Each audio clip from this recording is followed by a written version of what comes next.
I'm going to start by reading a poem which I wrote. I'll try to follow up on Thomas's idea that about whether poetry is a monologue or whether it's a dialogue or a dialectic. I am on the latter side, by the way. Anyway, so there are two mistakes that you can make. One is saying something that you quickly regret, and the other is not saying something that you should have said. And this poem, it's like looking for an address. There are two mistakes you can make: turn back too soon or go past it. This is about a dinner where people were, academics I was at the table with, were condescending to D.H. Lawrence. And I revere Lawrence, great poet, incredible insights about gender which are still rarely equaled. And I didn't defend him, so I wrote this poem about it. Lawrence. On 2 occasions in the past 12 months, I have failed when someone at a party spoke of him with a dismissive scorn to stand up for D.H. Lawrence, a man who burned like an acetylene torch from one end to the other of his life.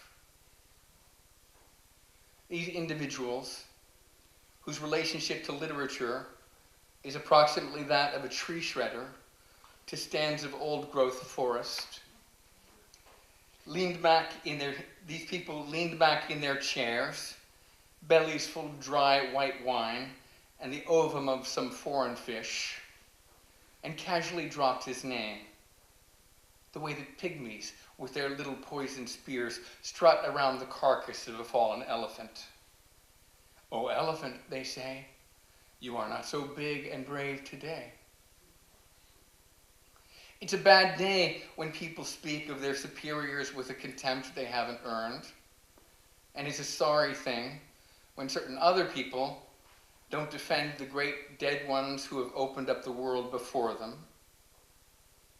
And though in the catalog of my betrayals, this is a fairly minor entry, I resolve, if the occasion should recur, to uncheck my tongue and say, I love the spectacle of maggots condescending to a corpse. Or, you should be so lucky in your brainy, bloodless life as to deserve to lift just one of D.H. Lawrence's urine samples to your arid, psychobiographic, theory-tainted lips. Or maybe I'll just take the shortcut between the spirit and the flesh and punch someone in the face. Because human beings haven't come that far in their effort to subdue the body.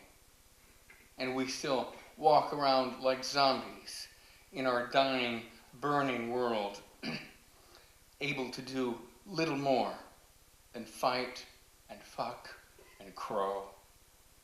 Something Lawrence wrote about in such a manner as to make us seem magnificent.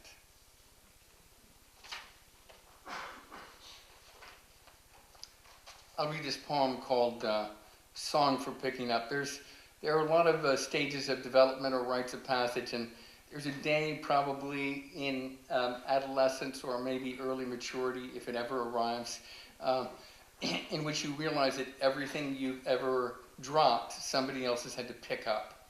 And so this is sort of a praise song for all those people who follow behind us and pick everything up. I suppose that in terms of ecological correctness, this is a poem for the ecology. Song for Picking Up. Every time that something falls, someone is consigned to pick it up. Every time it drops and rolls into a crack, blows out the window of a car, or down onto the dirty restaurant floor, a piece of chalk, a paper cup, a cube of cheese from the buffet, and there somebody goes, down upon their hands and knees, What age are you when you learn that? After the surgeons are done with the operating room, someone makes it spick and span again. After Dante finished the Inferno, someone cleaned up all the ink and crumpled paper. After World War I, the Super Bowl, the battlefield at Troy, after the marching feet of all humanity, come the brooms and mops, the garbage men and moms, the janitors. They follow behind the rest of us. After that, you understand.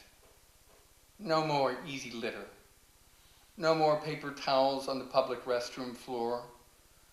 You bend over for even tiny bits of paper. Or bitterly, you look back at your life, like Cain upon the body of his brother.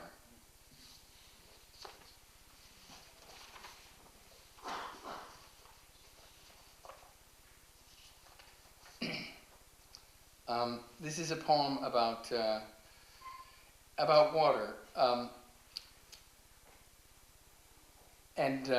which one would prefer to be, and of course that's what you want in a way for poetry to be undivided and sort of flowing forward and flowing around obstacles. It's not really like that, but so this is kind of a praise of water. I knew a poet once who was so sensitive, she wept because the ice cube trays seemed to her tragic because of the way that the water was frozen in these separate compartments, and it really couldn't communicate with itself. That's a poet. This is called The Social Life of Water. All water is part of other water. Cloud talks to lake. Mist speaks quietly to creek. Lake says something back to cloud, and cloud listens. No water is lonely water. All water is part of other water. River rushes to reunite with ocean. Tree drinks rain and sweats out dew. Dew takes elevator into cloud. Cloud marries puddle. Puddle has long conversation with lake about fjord. Fog sneaks up and murmurs insinuations to swamp.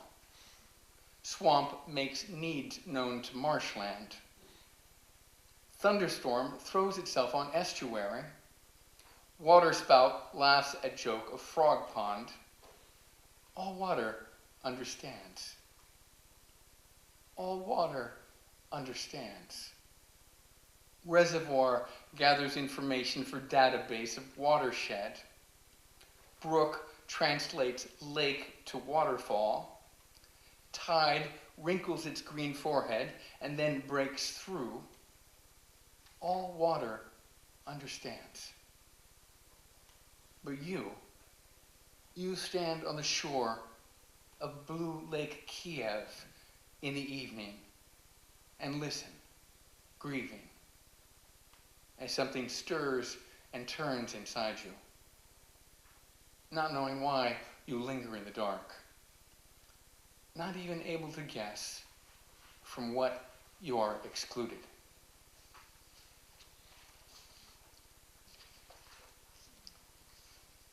You realize that poem could have gone on indefinitely.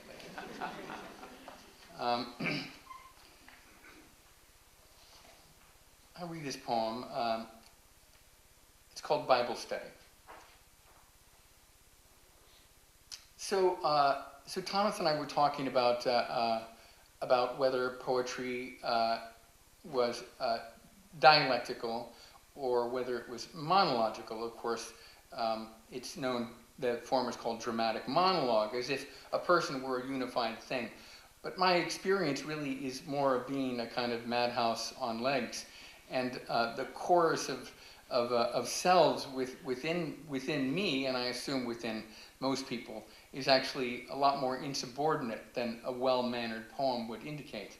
Adam Zagajewski has a beautiful sentence in one of his poems where he says, Everything was fragments, that much we knew, and it seemed cruel irony to us that we spoke in complete sentences. And Milosz, another Polish poet, says the purpose of poetry is to show how difficult it is to remain just one person. And when he says that, he means that the poem has to show the contentiousness inside the self and inside the soul.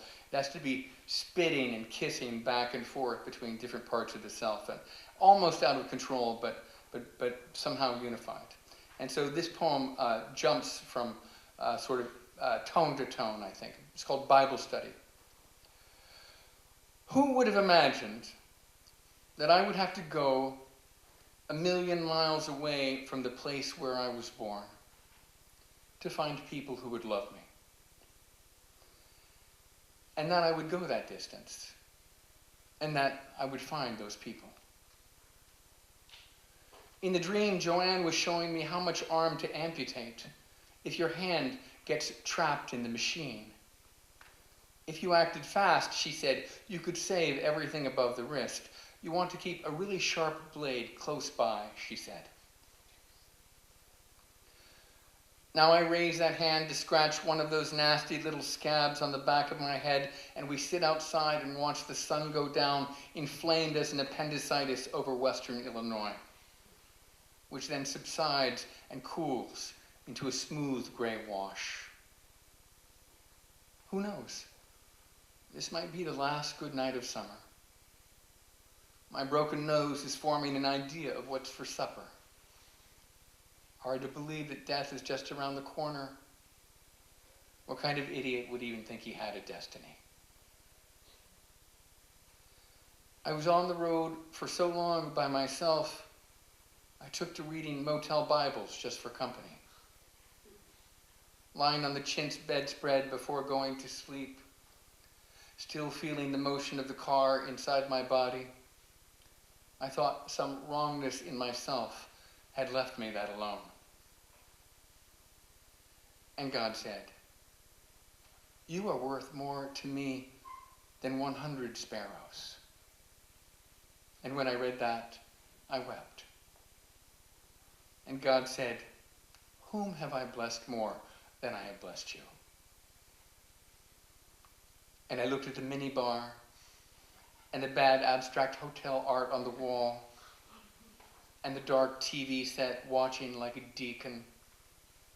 And God said, survive and carry my perfume among the perishing.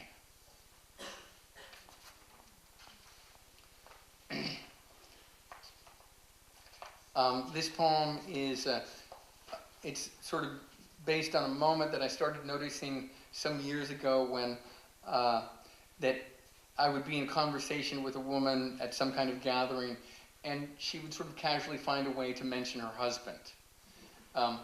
It didn't take me long to realize that I was receiving a social cue, kind of like the opposite of a pheromone. And so I thought I would write about that moment. It's called Moment in the Conversation. At the party sometimes, there is a moment in the conversation when the woman you were talking to casually makes some mention of her husband. And you know you probably have been leaning in to an uncomfortable degree. Please adjust your body language to speak Amish. It isn't like she's suggesting that her husband is on his way over right now after teaching his class at the karate studio, or that he will be back any moment from walking the pit bull to his court-ordered session at the anger management center. It is more like being tastefully detained at the entrance of a restaurant you really can't afford. It is like being gently guided by a security guard in a motorized golf cart out of a neighborhood where you were just strolling and looking around. Life used to be a whole subdivision of crazy possibilities, but now it's just a few quiet rooms on the second floor in the Economy Motel, near the edge of town. Sometimes one of those former impulses of yours calls you from the phone in the lobby and wants you to come out and run around. And you have to speak to it the way that married woman speaks to you. Slowly and firmly and with a kind of charity. Pronouncing the simple words in such a way that even an idiot can understand.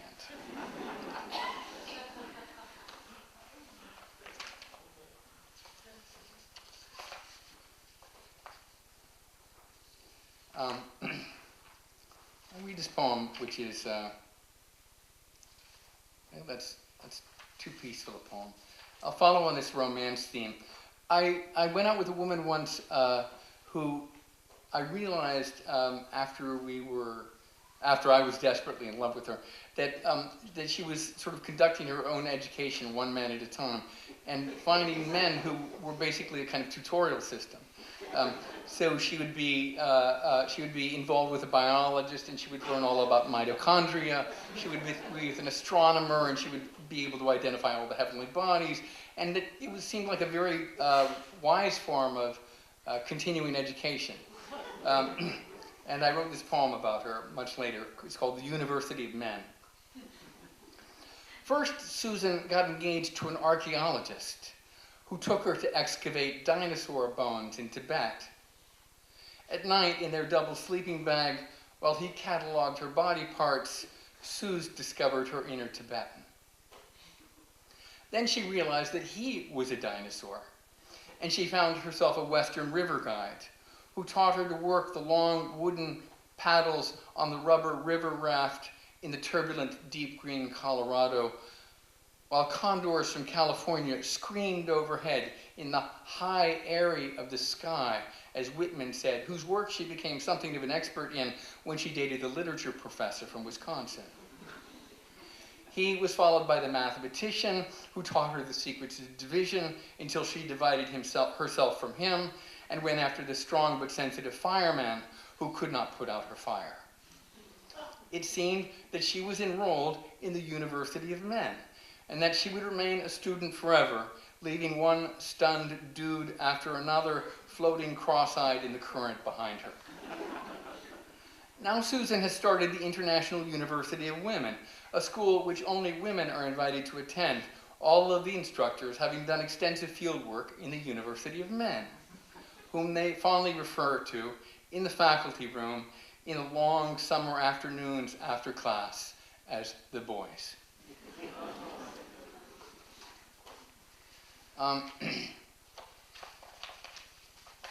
This is a poem about, it would seem quite healthy for the psyche and probably for our general civility if we all received a death sentence every couple of years, which was then sort of rescinded by a telephone call from the governor or something like that. So this is sort of, the speaker in this poem is kind of thinking about what he would do if he knew that he were going to be dead a year from now. It's called Distant Regard. If I knew I would be dead by this time next year, I believe I would spend the months from now till then writing thank you notes to strangers and acquaintances, telling them, "You really were a great travel agent," or "I never got the taste of your kisses out of my mouth," or watching you walk across the room was part of my destination." It would be the equivalent, I think, of leaving a chocolate wrapped in shiny foil on the pillow of a guest in the hotel. Hotel of Earth, where we resided for some years together, I start to say, before I realize it is a terrible cliche, and stop, and then go on, forgiving myself in a mere split second, because now that I'm dying, I just go forward like water, flowing around obstacles and second thoughts, and not getting snagged, just continuing with my long list of thank yous, which seems to naturally expand to include sunlight and wind. and the aspen trees which gleam and shimmer in the yard, and the intricate irrigation system which floods their roots, invented by an individual whose name I will never know, but to whom I am quietly grateful. Outside, it is autumn, season when cold air sharpens the mind. The hills are red and copper in their shaggy majesty.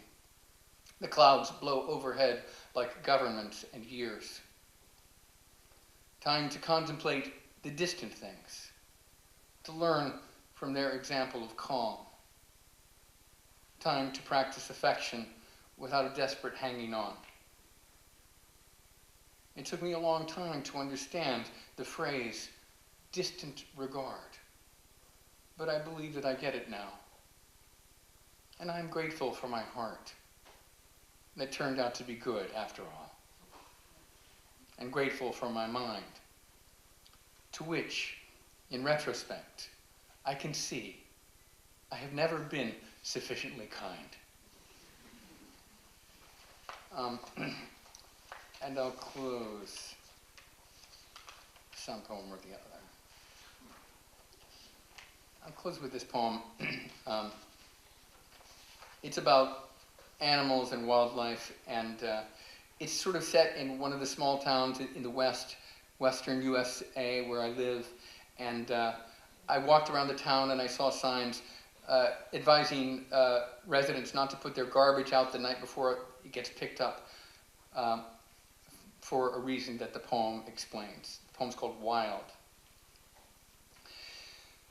In late August, when the streams dry up and the high meadows turn parched and blonde, bears are squeezed out of the mountains, down into the valley of condos and housing developments.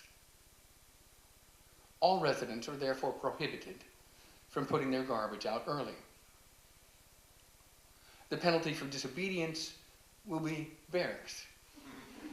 Large, black, furry fellows drinking from your sprinkler system, rolling your trash cans down your lawn, bashing through the screen door of the back porch to get their first real taste of a spaghetti dinner, while the family hides in the garage and the wife dials 1-800-BEARS on her cell phone, a number she just made up in a burst of creative hysteria. Isn't that the way it goes? Wildness enters your life and asks that you invent a way to meet it.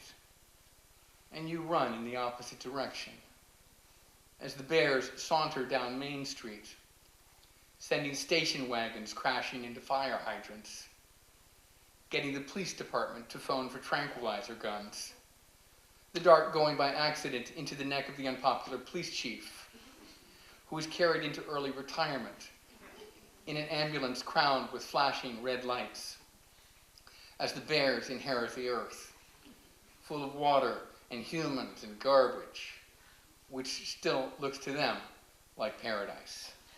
Thank you.